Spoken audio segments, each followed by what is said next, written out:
Bismillahirrahmanirrahim. Assalamualaikum warahmatullahi wabarakatuh. Innal hamdalillah nahmaduhu wa nasta'inuhu wa nastaghfiruh wa na'udzu billahi min syururi anfusina wa min sayyiati a'malina. Man yahdihillahu fala mudilla lahu ومن يضلل فلا هادي له وأشهد أن لا إله إلا الله وحده لا شريك له وأشهد أن محمدا عبده ورسوله اللهم صل وسلم وبارك على نبينا محمد وعلى آله وأصحابه ومن تبعهم بإحسان إلى يوم الدين أما بعد. Ma'asyiral muslimin, para jamaah sekalian rahimani wa rahimakumullah. Alhamdulillah, segala puji bagi Allah tabaraka wa taala. Kita bisa melanjutkan kembali kajian kita membahas kitab Al-Kabair, dosa-dosa besar yang disusun oleh Al-Imam Az-Zahabi rahimahullahu ta'ala. Dan pada kesempatan di malam hari ini kita sampai pada dosa besar yang ke-38. Al-Kabiratu Tsaminatu Wathalathun, dosa besar ke-38. Al-mutasammi'u 'alan nas ma yusirrunahu. Al-mutasammi' yaitu orang yang suka mendengar-dengar, suka menguping. 'Alan nas, pembicaraan manusia, ma yusirrunahu, apa yang mereka rahasiakan. Jadi orang yang suka nguping pembicaraan orang lain, ini termasuk di antara dosa besar. Meskipun al-muallif yaitu Imam Az-Zahabi menyebutkan di awal pembahasan ini, wala'allaha laysat bikabiratin, namun bisa jadi menguping ini bukan termasuk dosa besar. Ini menunjukkan wallahu ta'ala a'lam bis-shawab bahwasanya ada kemungkinan menguping ini termasuk dosa besar dan ada kemungkinan juga tidak.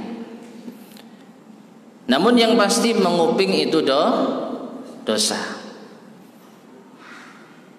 Adapun besar atau kecil di sini yang diperdebatkan.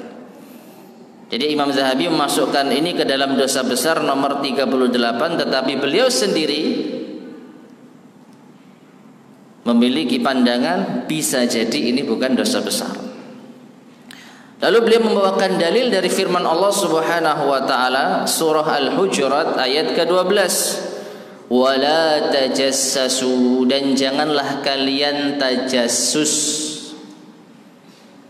Janganlah kalian tajassus, yaitu suka mencari-cari kesalahan orang.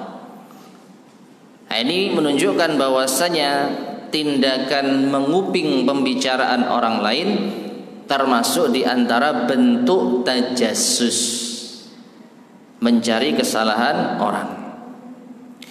Wa qala an-nabiy sallallahu alaihi wasallam, dan Nabi alaihi salatu wasallam bersabda, man istama'a ila hadithi qaumin, barang siapa yang mendengar pembicaraan suatu kaum, wa hum lahu karihun, sedangkan mereka membencinya, membenci apabila pembicaraannya didengar, subba fi udhunaihi al-anuku yaumal qiyamah, maka akan disiramkan ke telinganya timah panas pada hari kiamat.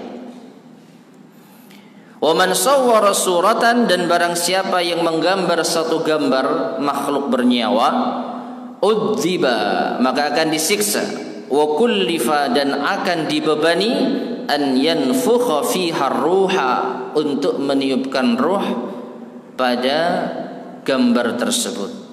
Walaysa binafikhin, dan dia tidak akan pernah bisa meniupkan ruh tersebut.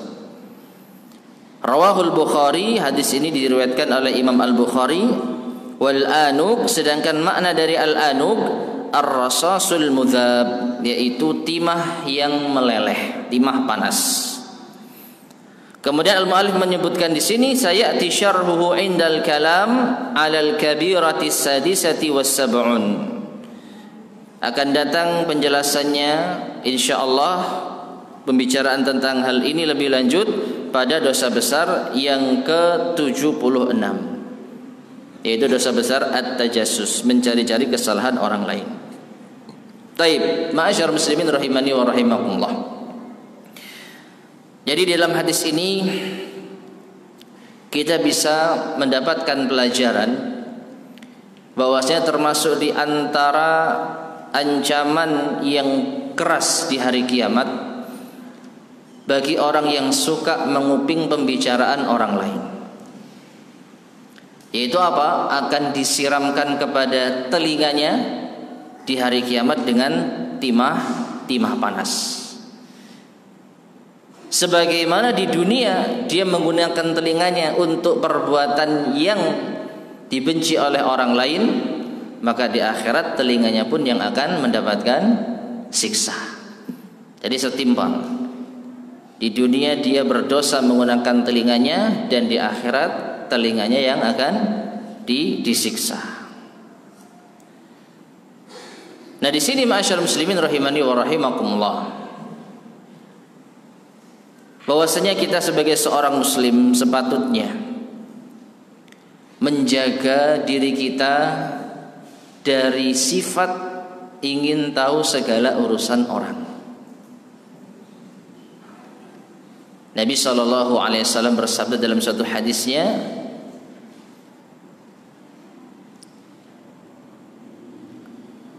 barang siapa yang beriman kepada Allah dan hari akhir, man yu'minu billahi wal yaumil akhir, min husni islamil mar'i tarkuhu ma la ya'ni. Bukan barang siapa yang beriman kepada Allah dan hari akhir ya, tapi tanda kebaikan seorang muslim adalah tatkala ia meninggalkan hal yang tidak bermanfaat baginya. Syekh Abdul Razak hafizahullah taala tatkala membawakan hadis ini di dalam kitabnya Ahaditsul Akhlaq, menjelaskan bahwasanya termasuk perbuatan meninggalkan hal yang tidak bermanfaat baginya adalah ingin mengetahui urusan orang lain, ingin menguping pembicaraan orang. Ini termasuk di antara makna la ya'ni, hal yang tidak bermanfaat bagi dirinya. Dari sini ma'asyar muslimin rahimani wa rahimakumullah, pembicaraan orang, apabila itu terkait dengan aib-aib mereka, rahasia mereka, maka ketidaktahuan kita ataupun kita tahu urusan mereka tidak bermanfaat bagi kita. Bahkan kebanyakan apabila kita mengetahui rahasia-rahasia orang, justru membawa madarat bagi kita. Minimalnya beban menyimpan rahasia. Misalkan kita menguping pembicaraan orang tentang suatu masalah besar yang seandainya masalah ini diangkat akan gempar. Kita tahu atau tidak tahu, secara asal tidak ada manfaatnya bagi kita, karena ini bukan urusan kita, dan juga bukan urusan katakanlah umat secara umum. Tidak ada kaitannya dengan kemaslahatan umat. Ini hanya masalah personal atau hanya masalah-masalah yang rahasia pribadi. Tapi ini masalah besar, misalnya menyangkut tentang pejabat atau tokoh atau apapun itu. Ketika kita tidak tahu urusan mereka, kita tidak dirugikan, kita tahu pun juga tidak dirugikan. Namun justru kalau kita perhatikan jamaah sekalian, ketika kita mengetahui urusan sebesar itu, bisa jadi justru memudaratkan kita. Minimalnya apa? Minimalnya kita akan memiliki beban untuk menyimpan rahasia ini. Kalau sampai bocor, kalau sampai tersebar, mungkin kita akan mendapatkan mudarat. Itu minimalnya. Dan bisa jadi kita keceplosan cerita,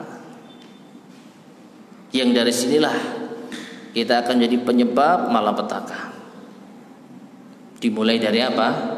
Nguping, nggak sengaja mendengar, lalu kita simak terus, kita ikuti terus, ternyata kita tahu rahasia besar. Maka kita pertama kali mendapatkan beban, hati kita mungkin bergetar. Ya Allah, benar dah ini cerita yang disampaikan tentang tokoh atau tentang yaitu pejabat atau yang lainnya.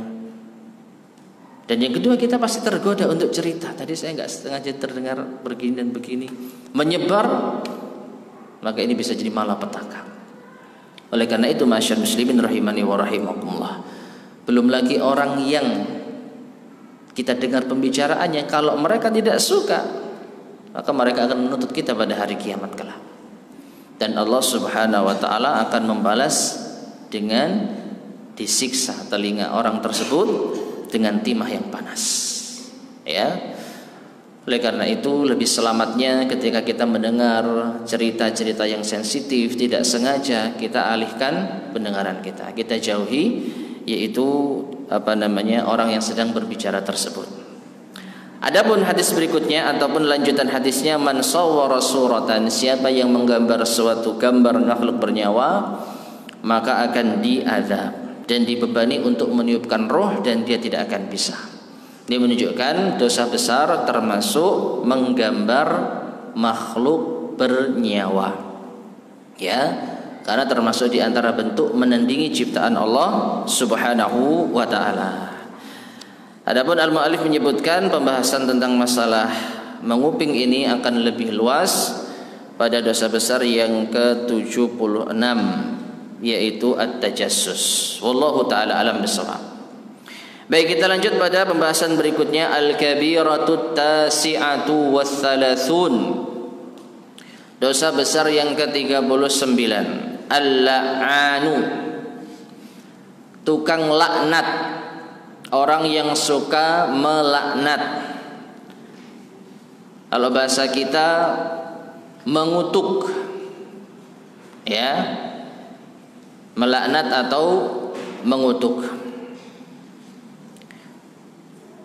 Di sini al-mu'allif membawakan hadis Nabi sallallahu alaihi wasallam yang diriwayatkan oleh Bukhari dan Muslim, la'nul mu'mini ka qatlihi.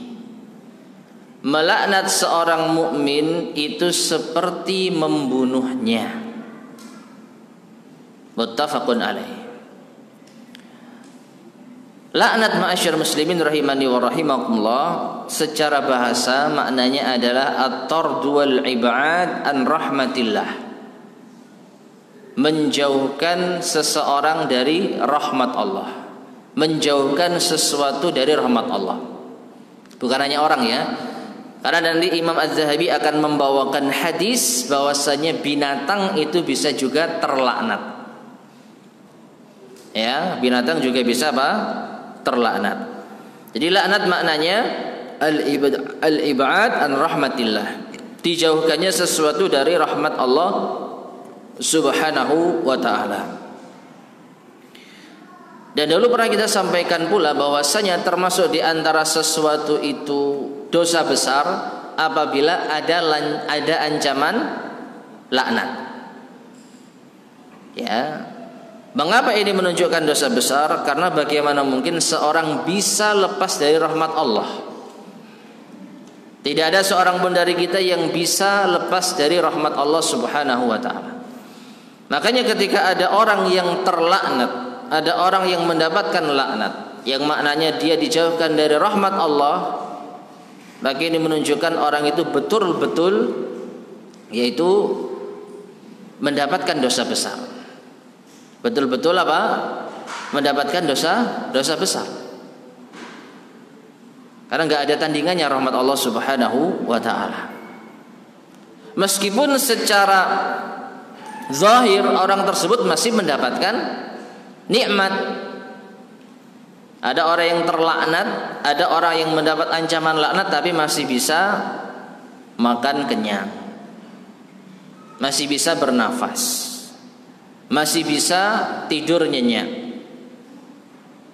Kalau dia mengatakan, lo katanya dilaknat kok masih dapat rahmat, maka perlu kita ketahui ma'asyar muslimin rahimani wa rahimakumullah, tatkala seorang manusia yang terlaknat atau dilaknat Allah tapi masih bisa hidup nyaman, pada hakikatnya itu bukan rahmat, tapi apa? Istidraj. Justru dengan hidupnya dia terus menerus bergelimang dosa, itu bukan rahmat. Karena apa? Semakin lama sisa usianya semakin tambah dosanya. Maka orang seperti ini yang pernah ditanyakan oleh Nabi SAW, siapakah manusia terburuk ya Rasulullah? Maka beliau menjawab, man tala umruhu wa sa'a amaluhu. Siapa yang panjang umurnya, buruk amalannya.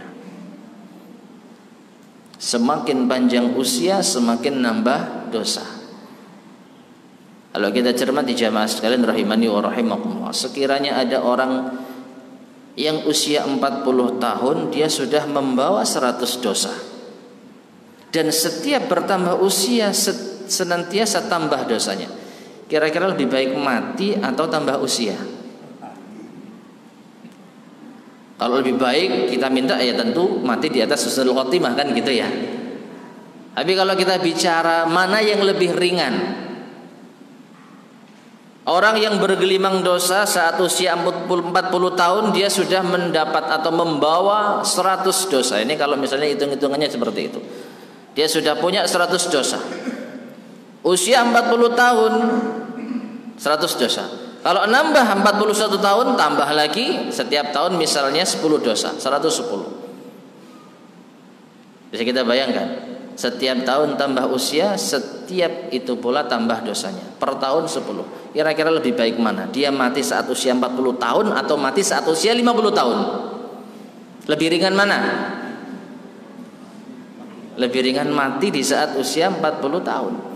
Karena dosa yang dia tanggung cuma 100 dibandingkan berapa? 200. Iya. Setiap tahun misalnya 10 dosa. Misal ini misal. Karena orang sudah dapat istidraj. Semakin dapat nikmat semakin digunakan untuk dosa. Mana laknat Allah? Saya masih hidup enak Pak. Berarti dosa enggak apa-apa. Buktinya saya tidak kenapa-napa. Dosa terus tiap hari. Ya. Maka dari itu kita melihat laknat, dijauhkannya seorang dari rahmat Allah Subhanahu wa taala, itu yang benar-benar rahmat. Kehidupan yang benar-benar rahmat, bukan kehidupan yang berisi istidraj. Kalau kehidupan yang berisi istidraj lebih baik mati jemaah. Nah gimana? Semakin kita dapat nikmat semakin durhaka, semakin nambah dosa. Semakin sehat semakin dosa. Semakin banyak harta semakin dosa. Lebih baik mana kira-kira? Semakin kaya semakin dosa atau semakin miskin semakin minim dosa? Ya kita kalau dikasih pilihan ya kaya tapi tidak berdosa. Ya semua pengen Pak. Ya. Kalau bisa ya kaya tapi jadi orang baik. Ya. Tapi kalau kita dikasih dua pilihan, kaya semakin dosa atau miskin semakin berpahala, tentu akan lebih memilih miskin berpahala. Nah ini menunjukkan jamaah sekalian rahimani wa rahimakumullah, laknat sekali lagi, dijauhkannya seseorang dari rahmat Allah itu rahmat yang memang benar-benar rahmat, bukan hanya sekedar kenikmatan tapi justru membawa dosa. Jadi orang yang terlaknat bisa hidup nyaman, bisa makan enak, bisa tidur nyenyak, tapi itu semua justru semakin menambah dosanya. Nah itu ya. Nah di dalam hadis ini Nabi SAW mengatakan la'nul mu'mini ka qatlih, melaknat seorang mukmin seperti membunuhnya. Para ulama kita menjelaskan di antara makna yang rajih, seperti membunuh itu maknanya adalah dosa melaknat sama seperti dosa membunuh. Dinilai dari dosa, bukan konsekuensi hukum ya. Karena kalau konsekuensi hukum tentu beda. Orang yang membunuh di dalam Islam ada hukum qisas. Sedangkan laknat wallahu alam, saya tidak mengetahui ada ulama yang berpendapat juga diqisas.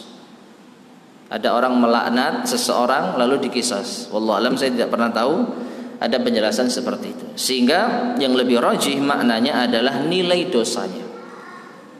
Nilai dosa melaknat orang itu seperti nilai dosa membunuh orang lain.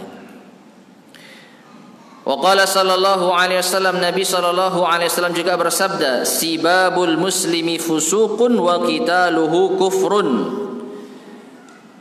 Mencela seorang muslim itu adalah kefasikan dan membunuhnya adalah kekufuran. Ya, mencela seorang muslim. Nah, masuk di antaranya adalah melaknat. Ya, dasar engkau terkutuk, semoga Allah melaknatmu. Ini termasuk di antara bentuk celaan kepada seorang muslim. Nah, ini kata Nabi sallallahu alaihi wasallam adalah fusuqun, kefasikan. Dan sesuatu itu dinilai dengan fasik menunjukkan kalau itu dosa besar. Wa qitaluhu kufrun, sedangkan membunuh seorang muslim itu adalah kekufuran. Apakah berarti pembunuhan itu menjadikan seorang keluar dari Islam? Kok dikatakan kafir? Maka wallahu a'lam bishawab, bisa jadi ini diantara dalilnya orang-orang Khawarij. Ya, pelaku dosa besar itu kafir. Di antaranya apa? Membunuh seorang muslim itu kafir.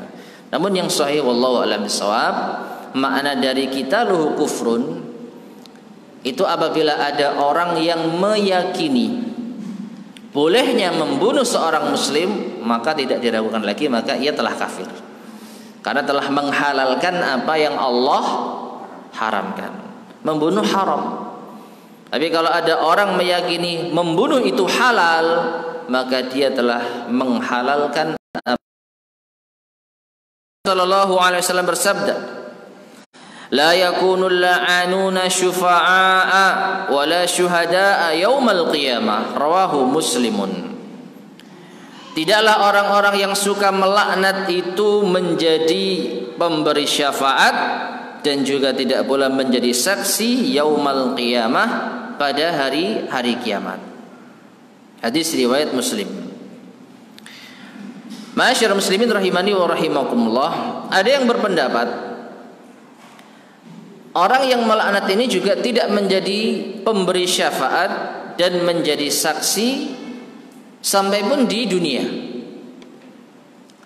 Dijelaskan bahwasanya orang yang bisa memberi syafaat di dunia memberi dampak kebaikan. Ya, kata para ulama kita, syafaat itu apa? Talabul khairi lil ghairi, kan begitu. Menginginkan suatu kebaikan untuk orang lain. Ya, seperti kita ngomong, siapa yang bisa membantu si fulan? Tolong kalian bantu si fulan. Maka kita telah memberi syafaat untuk si fulan agar dibantu oleh orang. Nah, dia memahami sampai pun di dunia para pelaknat itu tidak diterima syafaatnya. Jadi tidak bisa memberikan dampak baik kepada orang lain. Wala syuhada, dan juga tidak pula bisa menjadi saksi. Dijelaskan karena persaksian itu hanya diterima oleh orang yang adil, orang yang memiliki kredibilitas, orang yang tidak memiliki celah di mata hukum. Sedangkan tukang laknat itu gugur kredibilitasnya, sehingga dia tidak pantas untuk menjadi saksi. Kalau ada sengketa misalnya antara dua orang, mana saksimu? Fulan. Siapa fulan? Ini biografinya, ini riwayat. Oh, dia tukang laknat. Oh, enggak diterima persaksiannya. Yang lain. Nah, ada yang memahami tukang laknat itu sampai-sampai tidak memberi syafaat, tidak bisa memberi syafaat dan juga tidak bisa menjadi saksi meskipun di dunia, apalagi di hari kiamat. Nah, ini memberi syafaat bagaimana ketika dia ingin memberi syafaat untuk keluarganya maka ditolak. Atau sebaliknya, dia ketika mendapatkan syafaat, ada orang lain, orang soleh yang mau memberikan syafaat kepada si fulan, ternyata si fulan itu orang yang tukang laknat, maka juga ditolak. Jadi bisa bermakna orang-orang yang suka melaknat tidak bisa memberi syafaat dan juga tidak bisa mendapat syafaat di hari kiamat. Nah, ini menunjukkan apa? Besarnya dosa suka melaknat. Hadis berikutnya, waqala sallallahu alaihi wasallam, Nabi sallallahu alaihi wasallam bersabda, la yanbaghi lisiddiqin an yakuna la'anan. Tidak pantas bagi seorang yang jujur untuk menjadi tukang laknat. Hadis ini diriwayatkan oleh Imam Muslim. Ma'asyiral muslimin rahimani wa rahimakumullah. Hadis ini mengisyaratkan kepada kita bahwasanya kejujuran itu tidak bisa bergandeng dengan laknat. Artinya kalau orang itu jujur, maka tidak mungkin dia memiliki sifat suka melaknat.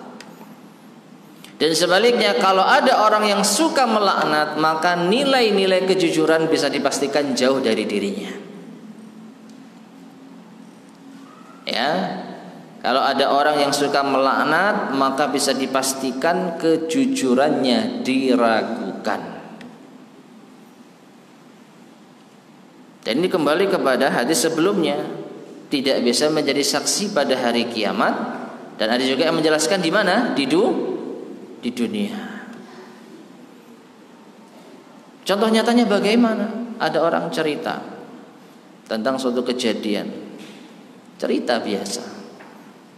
Ketika ditanya siapa sih orang yang cerita ini, fulan. Loh, fulan itu tukang laknat. Ya, maka nggak bisa dipercaya. Nah, seperti itu contoh realnya.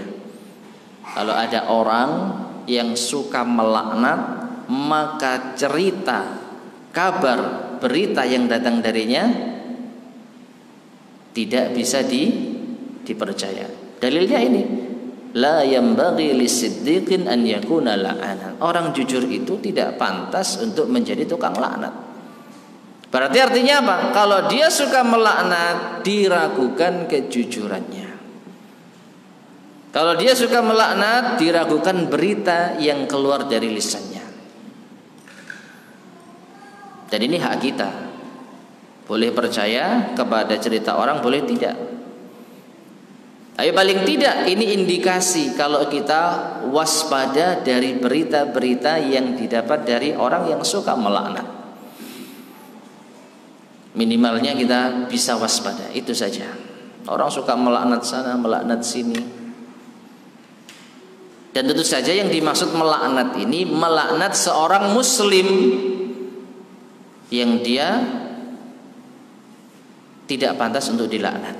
Tapi kalau melaknat orang yang dilaknat Allah dan Rasulnya, melaknat iblis, boleh enggak? Boleh. Melaknat musuh-musuh Islam secara umum, boleh. Semoga Allah melaknat orang yang memusuhi Islam. Semoga Allah melaknat orang yang membenci Rasulullah. Semoga Allah melaknat orang yang memusuhi para sahabat. Ini boleh, karena mereka pantas. Dan itu pun kita tidak menunjuk orang, tapi menjelaskan sifat.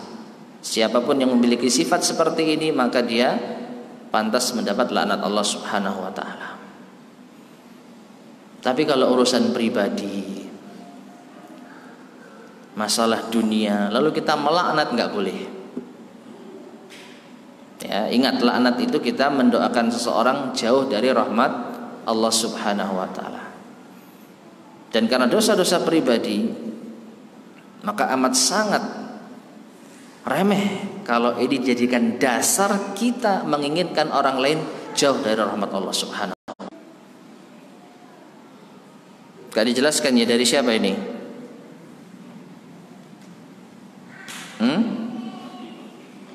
Gimana? Oh, wa anhu nam, dari Nabi sallallahu alaihi wasallam. Ana pikir perawinya ya, afwan. Laisal mu'minu bit-ta'an walal la'an walal fahish walal badhi. Hasanahu Tirmidzi. Hadis riwayat At-Tirmidzi. Bukanlah seorang mukmin itu suka mencela dan juga bukan suka melaknat dan juga bukan berbuat keji dan juga tidak pula mengatakan ucapan kotor ataupun ucapan-ucapan yang vulgar. Hasanahu Tirmidzi, hadis ini dihasankan oleh Imam At-Tirmidzi. Ma'asyiral muslimin rahimani wa rahimakumullah. Hadis ini berbentuk kabar tetapi maknanya larangan. Ya, Nabi SAW mengabarkan kalau mukmin itu bukan suka mencela, bukan suka melaknat, bukan suka berkata keji dan kotor. Ini bentuknya apa? Kabar. Tapi realitanya banyak umat Islam yang melakukan perkara-perkara berikut ini. Ini menunjukkan bahwasanya berita atau kabar dari Nabi SAW di sini bermakna larangan. Artinya jangan sampailah seorang muslim itu memiliki sifat-sifat seperti ini. Suka mencela, suka melaknat, suka berbuat keji dan juga berkata-kata kotor. Ini bukan sifat muslim. Ya, sifat muslim itu suka memberi maaf, suka memaklumi, suka menerima uzur, suka berkata sopan. Nah, ini sifatnya seorang muslim. Adapun tukang laknat, tukang cela, orang yang berbuat keji dan berkata-kata kotor, ini bukan sifat muslim. Meskipun tidak menutup kemungkinan ada seorang muslim atau banyak dari kalangan kaum muslimin yang terjatuh pada dosa ini. Taib. Nah, syahid dari hadis ini adalah di antara sifat atau di antara sifat yang harus dijauhkan dari seorang muslim adalah suka melaknat. Wa anhu, dan juga dari Nabi sallallahu alaihi wasallam qol, beliau bersabda, innal abda idza la'ana syai'an. Perhatikan ini ya. Ini di antara hadis yang cukup jelas mendudukkan tentang laknat ini, dampak dari laknat. Ya, sesungguhnya seorang hamba apabila la'ana syai'an, melaknat sesuatu, sa'adatil la'natu ila sama, maka laknat ini akan naik ke atas langit. Fatughlaqu abwabus sama'i dunaha, maka ditutup pintu langit untuknya. Laknat tidak bisa nembus atas langit. Ya, misalnya ada seorang mengatakan, semoga Allah melaknatmu, engkau terlaknat. Atau kalau bahasa Indonesia apa? Terkutuk. Engkau adalah manusia terkutuk. Sama. Maka kutukan ini, laknat ini enggak langsung mengenai orang yang dituju. Ucapan kita sudah keluar, tapi laknat sendiri tidak langsung menuju orang yang dituju. Dia naik dulu ke atas langit. Tapi sama langit ditutup, laknat enggak bisa tembus. Ya. Lalu bagaimana? Tsumma tahbitu ilal ard, lalu laknat itu jatuh ke bumi. Fatughlaqu abwabuha dunaha, tapi juga bumi tidak mau menerima, ditutup pintu bumi untuk laknat. Artinya laknat itu nggak bisa masuk ke dalam tanah, nggak bisa naik ke atas langit, nggak bisa masuk ke dalam tanah. Tsumma ta'khudhu yaminan wa shimalan, lalu setelah itu laknat ke arah kanan dan kiri. Fa idza lam tajid masaghan, kalau dia tidak bisa menemui sasarannya, orang yang tadi misalnya dilaknat datang ke sana, tapi ternyata orang ini bukan orang yang pantas dilaknat, orang ini bukan orang yang terlaknat. Raja'at ila alladhi lu'ina in kana ahlan lidzalik. Afwan ya. Jadi ke kanan dan ke kiri, karena tidak ada yang menerima, maka akan kembali kepada orang yang dilaknat. In kana ahlan lidzalik, kalau orang itu pantas menerimanya. Ya, jadi misalnya ada orang, semoga engkau terlaknat, atau laknat Allah atas dirimu, atau terkutuk dirimu, maka latin naik dulu. Naik ke atas langit nggak bisa, turun ke bawah bumi nggak bisa, ke kanan nggak bisa, ke kiri nggak bisa, ke depan orang yang dilaknat tadi. Kalau orang itu pantas dilaknat, berhak menerima laknat, laknat itu akan masuk pada dirinya. Wa illa, tapi kalau orang itu tidak pantas mendapatkan laknat, orang itu tidak berhak dilaknat, roja'at ila qailiha, kembali laknat itu kepada siapa? Pengucapnya, balik kepada orangnya. Hadis riwayat Abu Dawud, dan hadis ini dinilai hasan insyaallah seingat saya, ya. Jadi hadis ini bisa dijadikan hujjah. Tayyib ma'asyar muslimin rahimani wa rahimakumullah. Inilah bahaya suka melaknat orang, suka mengumbar laknat. Karena laknat itu bisa kembali kepada dirinya sendiri. Ya. Padahal secara asal dia bukan orang yang berhak menerima laknat. Dia orang yang tidak mendapat ancaman laknat, tapi gara-gara laknat ini keluar dari lisannya, dan orang yang dilaknat pun tidak berhak mendapatkan laknat, mau tidak mau laknat itu akan kembali kepada pengucapnya. Ini mirip seperti mengkafirkan orang. Kan Nabi pernah mengatakan, barang siapa mengatakan kepada saudaranya ya kafir, maka kafiran itu akan ada pada dirinya. Kalau benar orang itu kafir, kalau benar, tapi kalau tidak kembali kepada dirinya. Dirinya lah yang menjadi kafir. Dan kalau kita perhatikan ma'asyar muslimin rahimani wa rahimakumullah, ini diantara sekian banyak dosa-dosa lisan. Di antara sekian banyak dosa-dosa lisan, tidak terhitung dosa lisan itu. Dusta, ghibah, namimah, termasuk di antaranya melaknat. Kalau kita membenci orang, misal namanya hati, itu kan nggak bisa ya, nggak bisa kita dipaksa untuk menyukai orang. Kalau kita membenci orang secara pribadi tapi kita pendam, tidak ada perbuatan dan ucapan yang keluar dari diri kita, insya Allah tidak ada masalah. Tapi kalau sudah keluar dari lisan, sudah keluar dari perbuatan, maka akan ada hisab. Dan di antara hal yang ringan tapi mendapatkan bahaya yang besar, lisan. Kita nggak perlu capek-capek, tidak perlu mengeluarkan tenaga, cukup kita mengatakan engkau terlaknat. La'natullahu alaik, la'natullahi alaik, la'anakallah. Ringan tapi dampaknya besar. Kalau orang yang kita laknat tidak pantas mendapatkan laknat, kembali kepada diri kita, dalam keadaan kita tidak menyadarinya. Kan orang kalau melaknat orang lain seakan-akan percaya diri, oh dia itu pantas mendapatkan laknat, makanya saya doakan laknat. Tapi karena saking percaya dirinya, dia nggak sadar kalau sekiranya orang itu tidak berhak mendapatkan laknat. Yang mendapatkan laknat siapa? Dirinya sendiri. Dan ini bahaya jemaah sekalian rahimani wa rahimakumullah. Percaya diri kalau laknatnya sampai kepada musuhnya, ternyata balik kepada dirinya. Nah, karena kita sama-sama nggak tahu orang ini pantas nggak dilaknat, lebih baik kita jangan melaknat. Kecuali kita tahu hal yang gaib, dan kita nggak akan mungkin tahu hal yang gaib. Maka orang yang cerdas berpikir sebelum bicara, tidak hanya asal bicara emosi, tapi ternyata apa? Menyesal. Ya. Nah, untuk keadaan semacam ini, maka tidak ada jalan keluar baginya untuk minta maaf. Kalau memaafkan, semoga laknat itu diangkat dari dirinya. Tidak cukup bertobat kepada Allah, harus minta apa? Maaf, kan begitu? Iya kan? Kalau hak Allah Subhanahu wa taala yang kita langgar, cukup kita taubat kepada Allah.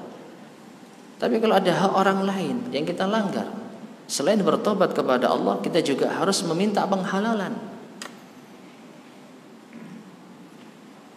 Kalau harta yang diambil, kita harus meminta penghalalan. Afwan, saya dulu ngambil hartamu sekian, semoga engkau ridha memaafkan. Kalau enggak ridha ya harus ganti. Demikian pula afwan, ana dulu pernah melaknat antum. antum mau maafkan ana? Insya Allah ana maafkan, selesai, nggak ada masalah. Tapi kalau tidak dimaafkan, nanti dia akan bertanggungjawabkan di akhirat. Ini kalau sudah minta maaf. Kalau belum minta maaf gimana? Ya Allah yang Maha Tahu. Makanya hati-hati dengan lisan, khususnya ucapan laknat. Ya, kita kadang-kadang menggampangkan, dengar ulama, wah, mengucapkan semoga Allah melaknat, semoga Allah. Ini mereka ucapkan untuk siapa? Musuh-musuh Islam, bukan untuk kawannya, bukan untuk saudaranya yang punya masalah pribadi. Wallahu alam, saya belum pernah mendengar ada ulama mengucapkan laknat kepada ulama yang lain gara-gara masalah pribadi. Wallahu alam ya. Kalaupun ada, ini kesalahan. Karena Nabi SAW mengatakan mukmin bukan pelaknat. Melaknat seorang mukmin, mencela mereka adalah kefasikan. Melaknat mukmin seperti membunuhnya. Ya, jadi hati-hati jemaah sekalian, ucapan laknat ini enggak ringan. Artinya tidak ringan nilainya, meskipun secara lisan ringan. Ya, kita fasih mengucapkan laknat, apalagi sudah bisa bahasa Arab. La'ana yal'anu la'nan la'inun mal'unun il'an la tal'an, fasih. Baru bisa baca Arab langsung la'anakallah, la'natullahi alaik. Ya subhanallah. Maka hati-hati dengan lisan kita ya. Hati-hati dengan lisan kita. Waqad aqaba an-nabiy sallallahu alaihi wasallam, dan sungguh Nabi sallallahu alaihi wasallam pernah menegur allati la'anat naqataha, seorang wanita yang melaknat untanya. Ini bukan manusia tapi unta. Bi an salabaha iyyaha, dengan cara apa? Unta itu diambil alih dari dirinya. Jadi orang ini sudah tidak boleh memiliki unta lagi, untanya lagi. Faqala Imran ibn Husain wa Abu Barzah. Imran adzan belum? Imran bin Husain dan Abu Barzah mengatakan, wal haditsu li Imran, dan hadis ini miliknya Imran. Qal, ia mengatakan, bainama Rasulullah sallallahu alaihi wasallam fi ba'dhi asfarihi, ketika Rasulullah sallallahu alaihi wasallam berada di sebagian safarnya, wa imra'atun minal ansari ala naqatin, ada seorang wanita Ansar naik unta. Fadarajat fala'anatha, unta ini tiba-tiba ngamuk, langsung wanita ini melaknatnya.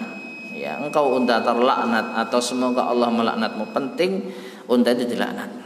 Fasami'a dzalika Rasulullah sallallahu alaihi wasallam. Lalu Rasulullah mendengar laknat wanita ini kepada untanya. Faqala, lalu beliau bersabda, khudhu ma 'alaiha wada'uha fa innaha mal'unah, ambil barang-barangmu dari unta ini, tinggalkan unta ini karena dia sudah terlaknat. Hadis ini diriwayatkan oleh Imam Muslim. Adzan ya, adzan. Fadhal adzan terlebih dahulu, nanti kita lanjutkan sedikit lagi insyaallah. Wallahu taala a'lam bissawab.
Bismillahirrahmanirrahim.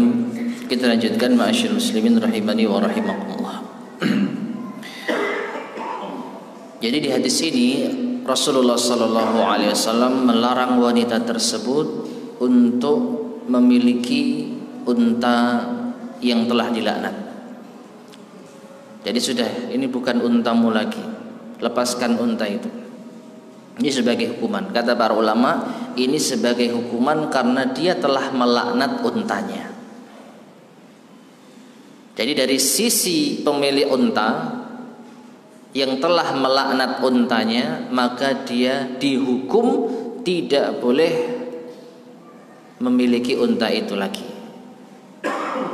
Jadi kepemilikan unta ini sudah tidak berlaku bagi dirinya. Unta itu sudah bukan miliknya. Makanya Nabi mengatakan, khudhu ma 'alaiha, ambil barang-barangmu yang di atas unta itu, lalu biarkan dia, lepaskan dia. Nah, perhatikan di sini. Setelah unta ini dilepas dan wanita ini patuh kepada Nabi sallallahu alaihi wasallam. Perhatikan ya. Seorang sahabiah mendapatkan teguran dari Nabi sallallahu alaihi wasallam, enggak ngeyel. Nabi, eman unta larang gitu ya. Kan cuma laknat aja lah, saya cuma guyon gitu ya. Maaf ya unta, saya telah melaknatmu. Enggak. Ketika ditegur Nabi, khudhu ma 'alaiha wada'uha, langsung diambil barang-barangnya, ditinggalkan. Jadi mereka ditegur oleh Nabi sallallahu alaihi wasallam, langsung patuh, nggak pakai banyak mikir, nggak eman-emanan, meskipun unta harganya mahal. Dan lihat apa yang terjadi. Kata Imran ibnu Husain yang meriwayatkan hadis ini, "Faka'anni anzuru ilaiha," maka aku melihat unta ini. Ditelusuri, setelah dilepas itu kemana unta ini? Al-an tamshi fin nas, unta ini sekarang jalan di sekitar manusia, ma ya'ridullah ahadun, tidak ada seorang pun yang memendulikannya. Jadi seakan-akan unta ini sudah ini yang terjadi. Tidak ada manusia yang mau memilikinya. Ya, dan tentu saja unta yang terlaknat seperti ini, kalau seandainya dimiliki oleh seorang manusia, dia akan mendapatkan dampak buruknya. Makanya Allah jadikan manusia itu tidak berminat kepada unta terlaknat tadi. Nah ini, jadi jangan kita melaknat hewan. Karena kalau hewan itu ternyata benar-benar pantas mendapatkan laknat, ya tentu ini akan merugikan kita. Dan itu akan berulah seperti ini tadi. Dan kita dihukum tidak boleh memiliki hewan tersebut. Hati-hati Pak ya, jangan melaknat burung. Yang punya burung tidak mau berkicau, oh dasar burung terkutuk gitu ya. Anda harus membebaskannya Pak. Nggak peduli regoni larang, dul nih taat kepada Nabi SAW. Man ya sudah, jangan melaknat. Ya, wallahu alam, meskipun hadisnya unta, apakah bisa dikiaskan, wallahu alam ya. Tapi setidaknya kalau kita lihat sisi pendalilannya sama. Unta hewan yang dipelihara, yang kita manfaatkan. Kalau kita melaknatnya, maka dihukum kita tidak boleh memilikinya, harus melepasnya. Demikian pula dengan apa? Hewan piaraan yang lain. Insyaallah mungkin bisa dikiaskan. Taib. Hadis yang terakhir, Ibnu Lahiyah an Abil Aswad an Yahya ibn Nadhr an Abi Hurairah. Dari Abu Hurairah anin Nabi sallallahu alaihi wasallam, dari Nabi sallallahu alaihi wasallam qaal, bahwasanya beliau bersabda, inna arbar riba, sesungguhnya riba yang paling riba, istitalatul mar'i fi ardi atau fi irdi akhihil muslim, yaitu pencemaran seseorang kepada kehormatan saudara muslim yang lain. Hadis ini diriwayatkan oleh Abu Dawud. Taib masyar muslimin rahimani wa rahimakumullah. Riba, kita tahu ya riba. Yang intinya riba ini salah satu bentuk kezaliman dalam masalah harta.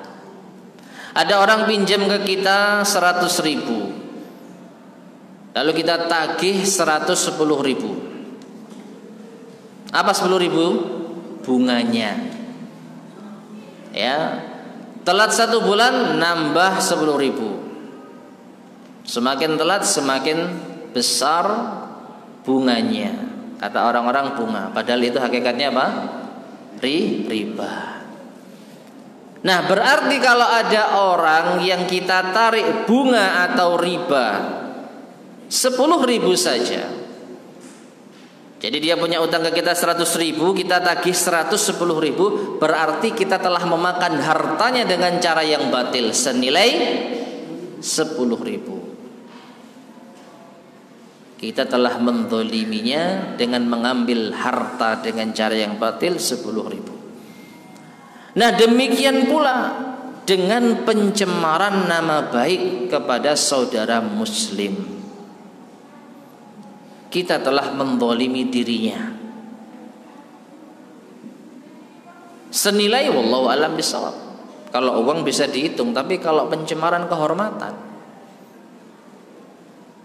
si fulan itu dia orang yang kita katakan apa misalnya, orang yang tidak amanah, orang yang pendusta, kita jelek-jelekan orang lain, padahal dia tidak seperti itu.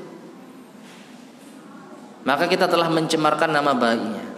Maka kita telah melakukan perbuatan riba yang paling riba. Karena intinya sama, melanggar hak orang lain. Bedanya kalau riba itu yang dilanggar harta. Kita telah mengambil harta orang lain dengan cara yang zalim. Sedangkan mencemarkan nama baik, kita telah melanggar kehormatan orang lain dengan cara yang zalim. yang tentu saja nanti ada hitung-hitungannya di akhirat. Harta 10.000 kita akan dituntut nanti di akhirat. Pencemaran orang lain, pencemaran nama baik orang lain, maka orang itu akan menuntut kita balik di akhirat. Makanya dipermisalkan dengan apa? Riba. Karena ini bentuk kezaliman. Bedanya yang kita zalimi kehormatan orang. Nah, ma'asyiral muslimin rahimani wa rahimakumullah. Nah, di antara kaitan hadis ini dengan bab kita, bahwasanya pelaknat, tukang laknat itu adalah dosa besar. Di antara bentuk pencemaran nama orang lain, laknat. Ya. Si fulan bagaimana? Oh, dia itu orang terlaknat. Hah? Akhirnya. Berarti kita telah mencemarkan nama baiknya.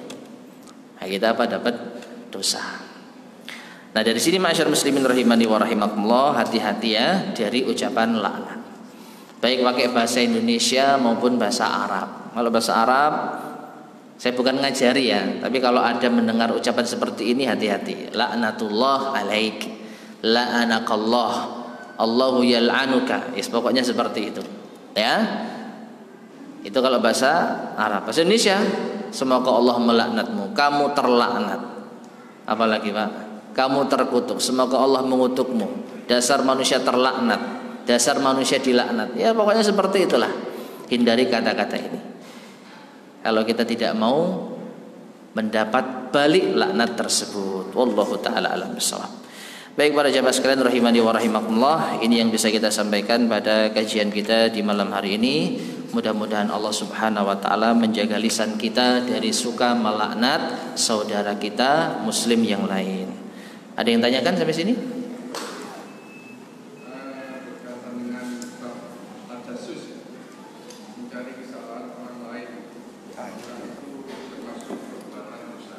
Misalnya tadi ulama berbeda pendapat, dosa besar atau dosa kecil.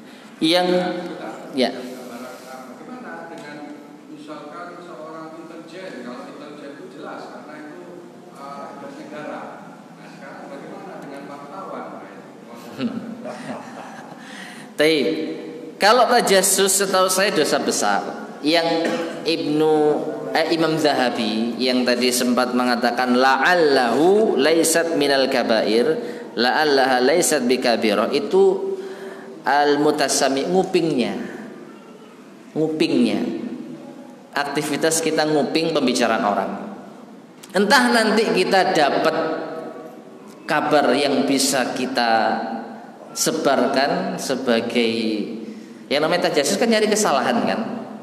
Tajassus mencari-cari kesalahan. Ini dosa besar.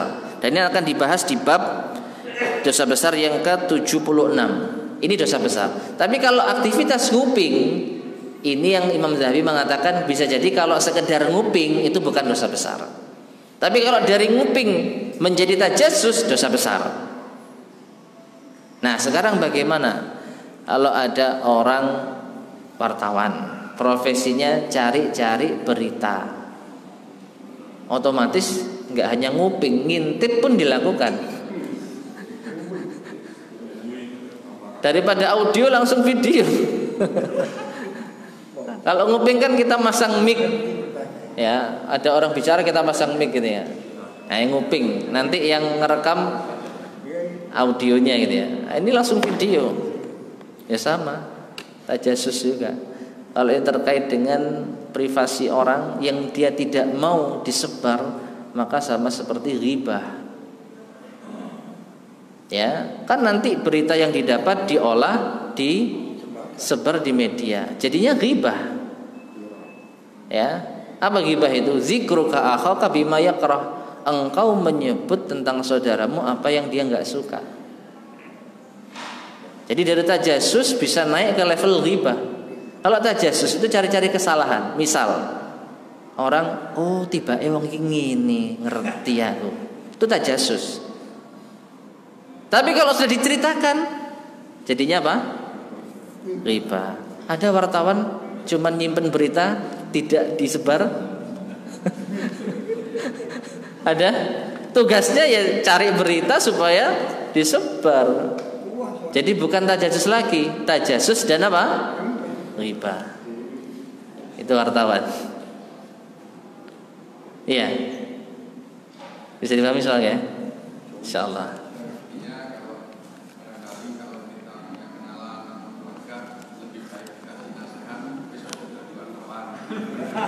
Wartawan apa dulu?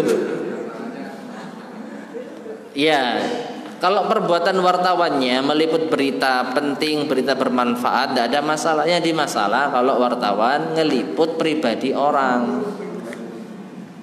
Ya, tapi masalahnya yang menarik itu pribadi orang. Kalau cuman berita-berita, contohnya Pak ya, zaman kita kecil dulu TVRI jam 9 malam, beritanya kan umum-umum gitu. Nggak ada artis ini artis itu, makanya kita apa, bosen.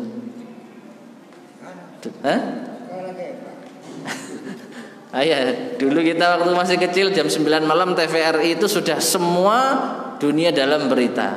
Kita tinggal, nanti kalau sudah 9:30 balik nonton filmnya lagi. Ya, masih ingat ya? Nah, sekarang beritanya tentang orang. Wah, iki ono opo iki? Fulan-fulan iki. Nah, itu yang menarik. Tapi justru ini yang mendatangkan dosa, ya. Wallahu a'lam. Jadi bukan aktivitas wartawannya yang menjadi masalah. Yang dijadikan berita itu apa? Itu yang menjadi masalah. Taib. Assalamualaikum Ustaz. Afwan, kalau ucapan durhaka yang ditujukan orang tua ke anak apa termasuk bentuk laknat? Wallahu a'lam. Durhaka itu bukan laknat ya. Durhaka itu sifat anak yang tidak patuh kepada orang tua, anak yang ngelawan orang tua. Dasar kamu anak durhaka misalnya. Ini beda dengan dasar kamu anak terlaknat, beda. Kalau anak itu tidak durhaka tapi orang tuanya mengatakan dasar kamu anak durhaka, ya maka tidak ada konsekuensi apa-apa. Ya paling tidak maksimalnya orang tua ini berarti sudah menuduh anaknya durhaka padahal tidak durhaka. Sebatas itu saja. Enggak sampai laknat itu balik ke orang tua. Ya.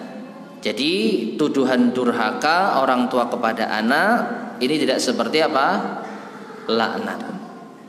Jauh lebih besar laknat. Wallahu a'lam bishawab.